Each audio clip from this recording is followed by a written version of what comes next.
Hi guys, so this is probably the first time that I've ever done anything like this as far as a YouTube video or any video for that matter, but um, I had to write an impact statement for my brother-in-law a couple weeks ago so that way it could be done at his hearing, at his sentencing, not for him but for the guy who was involved in his death. And it helped me a lot to watch the videos on YouTube of impact statements and hear what theirs sounded like and what it included in order to write mine. It's very difficult. There is no words to explain how it is to have to sit down and write out basically a sense of describing who you're talking about, what the impact had an effect on you, all those different things. And anyway, I can't even get my words right trying to explain it, and that's how difficult it really is to try to put one together. You want it to sound perfect. You want it to explain exactly how you feel. You want the person you're sending the message to really understand the impact and the sadness or the loss or whatever effect that it had on you. And that can be really difficult.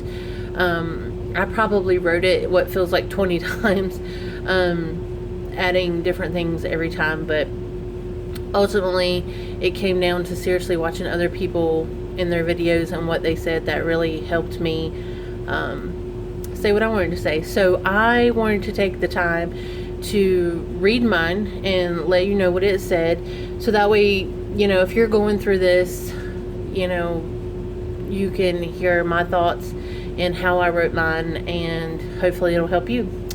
So without further ado, here we go. So mine says, Jason Edward Stats was my brother-in-law, but I called him my brother. He had been in my life 15 years when he was taken from us. Jason was a man of few words. If you sit down and talk with him, you would have understood what a great soul he had. He loved being outdoors and living off the land. Jason spent most of his time doing just that, living outside. He had wanted to live in the Old West where he could ride a horse from town to town. Jason had an old soul. He loved watching classic westerns and listening to country oldies like Johnny Horton and Hank Williams Sr. Jason was a true gentleman, always willing to help a lady with bettering their lives. I used to love giving him advice and helping him get all cleaned up for meeting the new lady. Jason was proud to be a father and was working hard on nourishing that relationship with his sons in Nebraska. Jason was a man who never asked for anything and didn't have much, but would give it all to you if he knew that you needed it.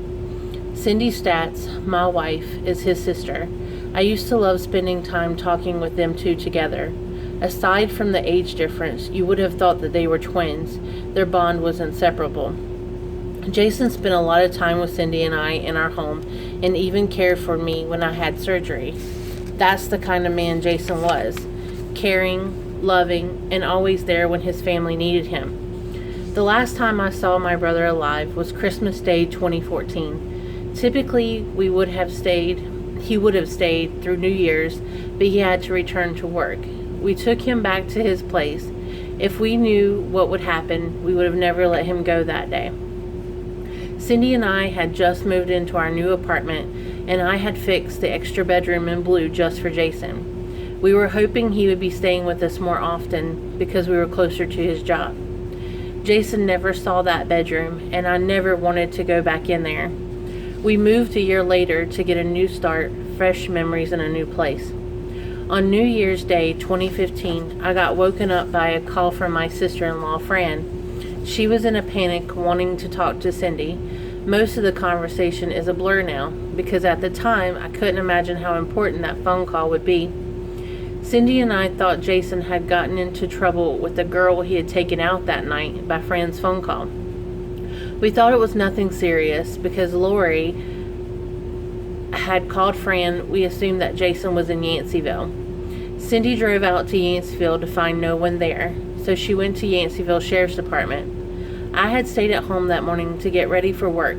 I wish I had went with her because something hit in the pit of my stomach that still lies there today. A man at the sheriff's department in Yanceyville informed Cindy that Jason was dead. Luckily, Cindy had taken a niece with her to get to the sheriff's department because from there she had to drive to Burlington Police Department to meet me. I don't know how I made it from our home in Graham to the station in Burlington because I felt numb and lost. Jason was gone and Cindy was devastated by the news. From there, things got worse because the last time I got to see my brother to say goodbye, he was laying on a cold metal bed in the morgue. Cindy and I were informed we couldn't touch him because the autopsy had to be done. We didn't get to hug him, hold his hand, nothing. The time our family had with Jason was way too short. He had so many more adventures to go on with us. That day, week, month, and even year plays over in my mind constantly. I watch Cindy go from an always happy, up for anything person to someone who's just going through the motions. Fran wept for Jason every single day, where Cindy's is more an internal pain. We have all grieved differently, but one thing is the same. Our lives changed forever that day. No longer do we get up without reminding ourselves that today will be a good day. We do not drive down the street without memories of Jason's death haunting our thoughts. Songs can't be heard the same because every lyric may have a meaning relating to Jason. The only big brother I ever knew is gone. My protector is gone. We don't go out anymore because being in an environment with too many people is just overwhelming and fearful. We will never celebrate New Year's again. August 3rd, Jason's birthday, will mark another birthday he is not here with us. Jason missed both of his sister's weddings, and we even postponed one due to his loss, and not being there was just too much to bear. Jason will not get to enjoy being a grandpa to his new grandchild, and Jason will never get to go back to Florida to visit old friends. Jason's life is gone. Today may be the last day Jason is thought of in this court, but his family and friends will never forget what has happened and what we lost. We hope the sentence gives